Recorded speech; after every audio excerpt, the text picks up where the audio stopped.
Comment vous dire? Pour me faire sortir de mon silence forcé depuis quelques mois, il fallait vraiment, mais vraiment qu'il y ait un bon chapitre. Et là, je crois qu'on l'a eu.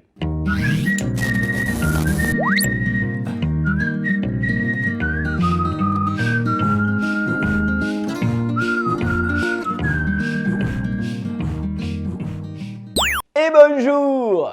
Comment ça va, amigos? Là, c'est quelque chose que je fais très rarement, mais je vais analyser, commenter ce chapitre à chaud. C'est-à-dire que là, je viens à peine de le finir. Et c'est comme si vous voulez, j'avais envie de retrouver mes potes pour parler de ce chapitre.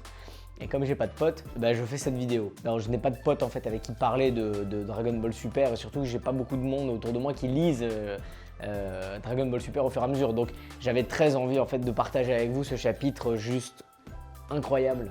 Enfin, si vous voulez, le chapitre en soi n'est qu'une accumulation de remakes et de déjà-vu, mais cette conclusion, c'est Toriyama derrière. C'est Toriyama le génie, Toriyama aka George Lucas, enfin là il y a trop de choses à dire, donc on va y aller ensemble, on va en parler. S'il n'y a plus de vidéos depuis un petit moment et vous êtes beaucoup à me le demander, c'est parce qu'il y a beaucoup de choses qui se passent dans ma vie. J'ai créé ma boîte, je me suis marié, mais je me suis justement avec mon planning là aménagé un espèce de temps pour cette chaîne et pour pouvoir continuer à faire des vidéos au moins une fois par mois, donc restez, il y a des choses qui vont se passer.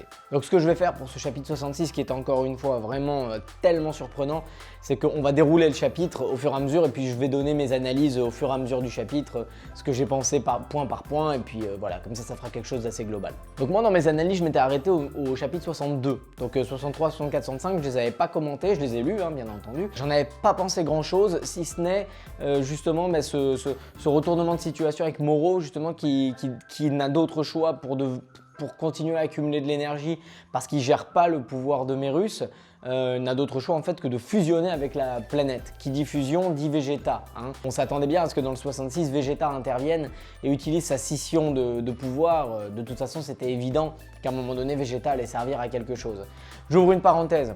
Dans mon analyse du chapitre 62, je vous avais dit que c'était pas Mérus qui avait ouvert le dôme de Moro, mais que c'était bien Beerus et Whis, que eux aussi avaient débarqué sur la planète et j'avais raison. Voilà, c'était juste pour me jeter une petite fleur, parce que vous m'aviez plutôt fait chier avec ça, mais j'avais raison. Bref, donc on revient rapidement sur cette transformation de Moro qui a décidé en fait de ne faire qu'un avec la planète. J'ai trouvé ça vraiment intéressant en fait d'avoir pensé à ça parce que Dragon Ball Super et surtout ces derniers chapitres en fait comme je l'ai dit au début ne sont qu'une accumulation de remakes, de déjà-vu, de Cell, de Boo, même un peu de Freezer. Et là en fait d'avoir des ingéniosités de ce type, c'est-à-dire en fait Moro qui n'a pas d'autre choix que de faire qu'un avec la planète, mettant de fait la planète en danger, j'ai trouvé ça vraiment bien trouvé. Donc le chapitre 66 démarre justement avec un Goku Ultra Instinct maîtrisé qui doit faire face à des assauts de Moro qui lui a fusionné avec la planète.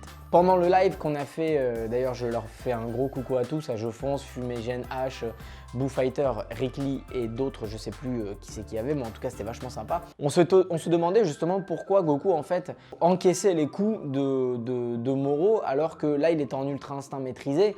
Pourquoi il ne faisait que encaisser les coups et non pas les esquiver? J'ai ma petite théorie là-dessus, je pense tout simplement que peut-être qu'en les esquivant, étant donné que Moro ne contrôlait pas son pouvoir, il aurait abîmé la planète de fait, donc peut-être que Goku voulait garder une espèce de contrôle sur les coups de Moro, et moi je vois ça comme explication. Donc première chose assez surprenante en fait, c'est que Beerus se prépare à intervenir, laisse penser qu'il a quand même une espèce de considération pour la planète Terre, et puis au final, on se rend compte que très rapidement, comme il est convoqué par le prêtre pour parler du cas Mérus, et j'imagine que c'est ce qui va se passer dans le chapitre 67, on va avoir le fin mot de cette histoire par le prêtre, et certainement que ça ouvrira justement la voie vers un chapitre, vers un prochain arc avec les anges, très certainement, parce que Whis a aussi déconné dans le chapitre 66, mais j'y viens juste après. En fait, il y a une espèce de volte-face de Beerus qui, au début, dit oui, j'ai envie quand même de conserver la planète parce que voilà, sans vraiment donner de raison, mais quand même en disant faut que je fasse vite parce que sinon les autres Akaishin vont me dire mais pourquoi tu t'es mêlé de cette histoire? Et en même temps, dès qu'il apprend qu'il est convoqué par le prêtre, il dit à Krillin mais qu'est-ce que j'en ai à foutre de ta planète? Donc bon, pas très cohérent, bizarre, mais voilà. De toute façon, il faut que Whis et Beerus se cassent de ce combat parce que On le sait, ils sont ultra cheatés et s'ils étaient intervenus, ça aurait manqué de cohérence tout ça. D'ailleurs, on le voit, hein, et puis ça c'est un petit passage un peu kiffant, tu vois. En fait, Whis va voir Goku, lui dit bon bah on doit partir. Et Moro qui est en train de devenir un peu fou parce que sa puissance est en train d'augmenter, essaye de mettre une patate à Whis et Whis l'arrête comme ça, avec un seul doigt. C'est toujours un petit rappel pour toujours rappeler et laisser entendre et préparer le terrain certainement pour après, de dire Whis, lui il est intouchable. Lui il est trop fort, ça sert à rien d'imaginer que Goku l'a rattrapé ou je ne sais quoi, lui il fait ce qu'il veut. S'il avait voulu, il aurait fait ça, il aurait détruit Moro. C'est bien de garder cet aspect Whis intouchable parce que j'imagine que ça va servir pour la suite. Alors Whis fait quelque chose et je pense que, ce que je disais au début, je pense que ça a un rapport avec l'ouverture du de prochain arc qui aura lieu avec les anges, c'est qu'en fait Whis dit à Goku, voilà, aie foi en ta puissance. Donc clairement il se place du côté de Goku en disant pour battre Moro déjà il faut que tu pètes son diamant là qu'il a ici comme Merus l'avait fait et il faut que tu aies foi en ta puissance. Donc clairement non seulement Whis donne à Goku la solution pour gagner, donc il prend parti pour Goku, il lui explique comment gagner, parce que si normalement il n'est pas censé prendre parti, il s'en fout en fait que Goku gagne ou Goku perde, il lui dit rien et puis il se casse, tu vois, lui il est là en tant qu'observateur. Mais là il n'observe pas. Il prend clairement parti, parce qu'il n'est pas obligé de lui dire « aie foi en ta puissance », mais il le fait.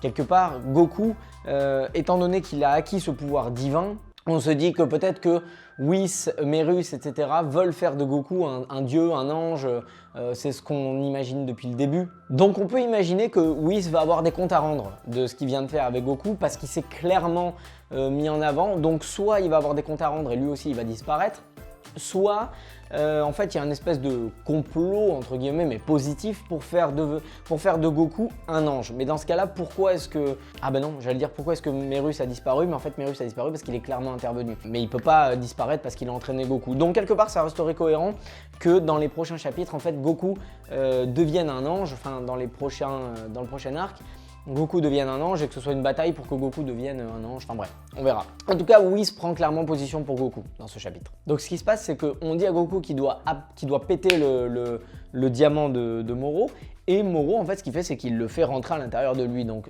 il devient à peine visible. Putain de mèche de merde. Il devient à peine visible le diamant, et en fait, quelque chose qu'on attendait, ce que je disais depuis le début, c'est qu'il fallait bien à un moment donné que Vegeta intervienne. Et d'ailleurs, les brouillons du chapitre 66 s'arrêtaient à l'intervention de Vegeta. Donc on avait émis tout un tas de théories. Bon, bah, la bonne et celle qu'on avait à peu près trouvée, c'était que Vegeta va intervenir pour effectuer une scission spirituelle de Moro pour qu'il se sépare doucement de la planète, pour qu'il ait un peu moins de contrôle sur la planète. Ce qui fait qu'à partir du moment où il commence à tabasser la planète et donc à tabasser Moro, Moro a du mal en fait à la fois gérer sa fusion avec la planète et à la fois se concentrer sur le combat avec Goku. Ce qui fait que vu qu'il gère mal la fusion avec la planète, et ben, le diamant commence à ressortir parce qu'il n'arrive pas à le maîtriser, ce qui va donner à Goku l'occasion de pouvoir attaquer. Donc là c'est un peu un remake encore une fois de l'arc Buu.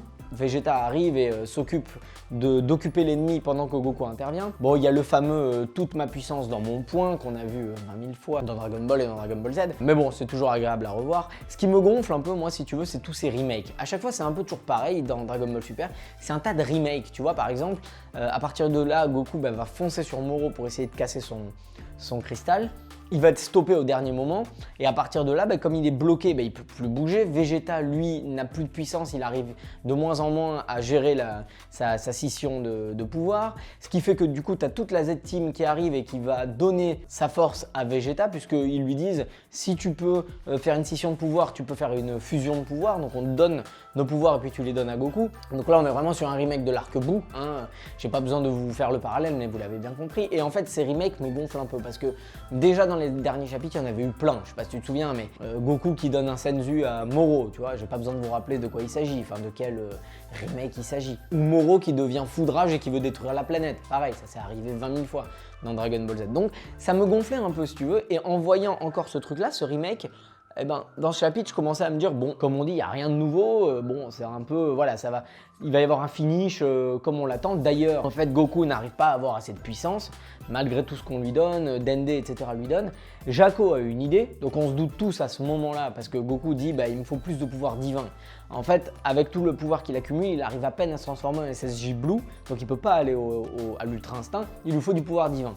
Donc on s'attendait tous évidemment à ce que quelqu'un aille chercher Majin Buu et Jaco se barre et dit où est Majin Buu. Donc on s'attend à ce moment-là à ce qu'on aille chercher Majin Buu et puis qu'on aille chercher le pouvoir du Dai Kaioshin, enfin bref, qu'il y a un bordel avec ça. Mais alors, si tu veux, c'est pour ça que je fais cette vidéo à chaud, mais j'ai sauté de mon canapé au moment où j'ai vu qu'en fait le plan de Jaco, c'était d'aller demander au Dai Kaioshin d'aller chercher Oob. Et c'est là où en fait Toriyama, parce que je suis sûr et certain que c'est Toriyama qui a écrit, là Toyotaro il a juste fait les dessins, mais Toriyama là il est clairement derrière. Toriyama c'est George Lucas. Voilà, il avait déjà tout prévu depuis le début. Parce que à partir de là, où tu vois qu'en fait Oob il donne sa puissance à Goku et que c'est grâce à ça que Goku retrouve tout son pouvoir divin. Parce que Goku voit arriver le pouvoir de Oob et dit putain mais c'est quoi cette masse d'énergie divine? Mais en fait, ça veut dire que Oob, il a en lui l'ultra instinct maîtrisé en fait. Et là, ça ouvre tout un truc, mais tout un truc de fou. Ça ouvre même la possibilité en fait qu'il va y avoir un arc avec Oob et l'entraînement de Oob. Et Oob qui va pouvoir rapidement maîtriser l'ultra instinct quoi. C'est pour ça que je dis mais il est dans le futur Toriyama, il est trop fort parce que il a déjà préparé son truc. Il a déjà préparé pourquoi Oob était aussi puissant. Il a déjà en fait anticipé pourquoi Oob arrive à tenir tête à Goku dans le combat, dans le Tenkaichi Budokai. Et même si effectivement dans la vidéo que j'avais faite là, qui doit s'afficher, j'avais relevé une petite incohérence de temporalité, et ben au final on s'en bat les couilles de cette incohérence. Parce qu'au niveau de la puissance, maintenant, Toriyama nous explique pourquoi Oob est aussi puissant. D'ailleurs, Dende le dit, en fait, à partir du moment où il y a eu une scission, tu te souviens, du coup, c'est le pouvoir de Oob et le pouvoir du Dai Kaioshin est allé dans la partie maléfique de Kid Buu, qui lui s'est remis dans la forme de Oob. Donc en fait, Oob a récupéré le pouvoir divin du Dai Kaioshin. Et c'est dingue, parce que ça veut juste dire qu'en fait, comme je dis depuis le début, en fait, Oob, c'est une machine de guerre, alors que c'est un enfant. Et puis tu vois cette image quoi, il est là mais je comprends pas, bah ok je vais donner mon pouvoir. Et ça fait tellement plaisir de le revoir et de se dire mais en fait voilà il est là. Bon, l'incohérence c'est que du coup Dende en fait comme j'avais dit dans la vidéo en question, est au courant de Oob etc. alors que normalement il n'est pas du tout censé savoir, personne n'est censé savoir qui est Oob. Mais ce qui est bien tu vois c'est que Goku quand il reçoit ce pouvoir il dit mais d'où ça vient? On aurait pu croire qu'on aurait poussé le truc jusqu'au bout et de dire putain c'est la force de ce gamin justement que j'avais repéré etc. Bon là non c'est pas le cas, donc c'est très bien, ça reste cohérent. Et surtout à partir de là, quand il reçoit ce pouvoir, mais Goku, et là on peut dire merci Toyotaro, parce que là Toyotaro a dévoilé ses putains de talents, mais Goku devient un espèce de titan, il devient immense, et puis en plus t'es les yeux blancs et tout, on dirait un dieu là. Là vraiment Goku se transforme en dieu, il devient un dieu cosmique genre, et là, enfin je sais pas, j'arrive pas à exprimer avec des mots parce que c'est encore à chaud, j'aurais dû préparer cette vidéo mieux, mais Goku qui devient un dieu géant et qui tient tête à Moro géant, et puis Goku qui est à la fois géant et qui est à la fois tout petit et qui va et qui explose le cristal. Waouh, merci Toriyama, merci Toyotaro, merci de nous avoir fait vivre ce truc que j'avais pas vécu depuis très longtemps dans Dragon Ball. Là vraiment, la surprise était là, le Dragon Ball était là. Et puis en plus, on peut se projeter là, ça y est. Vu qu'on a vu Oob, on peut se projeter. Parce que qu'est-ce qui va se passer? Comme je l'ai dit en fait depuis le début de ce chapitre, enfin de mon analyse de ce chapitre, déjà, on est sûr et certain que Whis certainement va se faire un peu engueuler d'avoir pris parti, que Whis va peut-être dire au grand prêtre, écoutez, là on a repéré, comme vous l'avez vu, un humain qui peut clairement devenir un dieu, c'est pour ça qu'on l'aide un petit peu, qu'on lui a appris l'ultra instinct et qu'on prend parti pour lui. Donc ça veut dire que clairement Goku va devenir encore plus grand, que le prochain arc se jouera certainement avec les anges et que ce sera un arc dans lequel Goku devra devenir un ange, et puis qu'après ça, à la fin de ce prochain arc, il y aura très certainement un duel entre Goku et Oob, et que Oob est en fait beaucoup plus puissant, comme je l'avais dit dans la vidéo en question, que ce qu'on imaginait. Et Oob a en fait clairement le pouvoir des dieux, et il a en lui, de par l'absorption des pouvoirs du Dai Kaioshin en étant réincarné par Kid Buu qui lui avait ces pouvoirs-là. Voilà, clairement ce chapitre, franchement j'ai failli pleurer, je te jure, quand j'ai vu Oob, j'ai failli pleurer. À la fois Oob et à la fois en fait tout ce qui se passe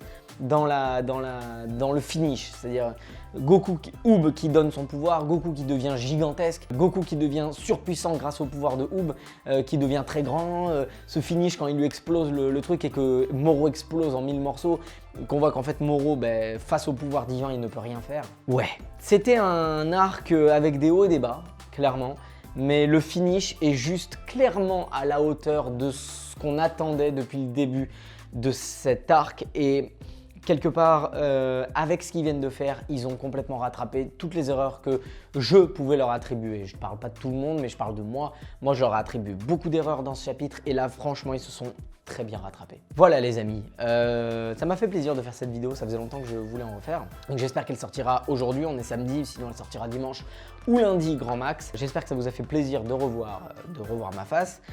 Si tel est le cas, ne vous inquiétez pas, comme je vous l'ai dit, une fois le confinement terminé, j'ai prévu un planning dans lequel j'intègre au moins une fois par semaine un peu de cette chaîne. Donc j'essaierai de sortir au moins une vidéo par mois. Vous pouvez tout suivre à partir de maintenant et comme depuis toujours sur la page Facebook Anniv avec un V sur laquelle je poste beaucoup de choses. La chaîne YouTube, ce serait bien que tout le monde migre sur YouTube comme ça dès qu'on aura, parce que là on est 700 et quelques, dès qu'on arrivera à 1000, je pourrais faire des lives en direct et là ça va être plus sympa. Et Insta, parce que Insta en fait c'est clairement cool. Donc toutes mes vidéos, je vais aussi les mettre sur Insta. Je vais très certainement sortir bientôt une vidéo que j'avais dit depuis longtemps. Elle est écrite mais elle n'est pas tournée, mais il faut que je la fasse. De pourquoi selon moi Broly, l'ancien Broly, donc là on revient sur du vrai Dragon Ball Z, est moins fort qu'un SSJ2, ça viendra bientôt. D'ici là les amis, j'espère que tout va bien pour vous. N'oubliez jamais, comme je le disais souvent, de privilégier ce qui nous unit et de bannir ce qui nous divise. Et c'est tout pour moi amigos, je vous souhaite une bonne journée, une bonne soirée. Je ne sais pas quand est-ce que vous regarderez cette vidéo. Et je vous dis à la prochaine. Bisous.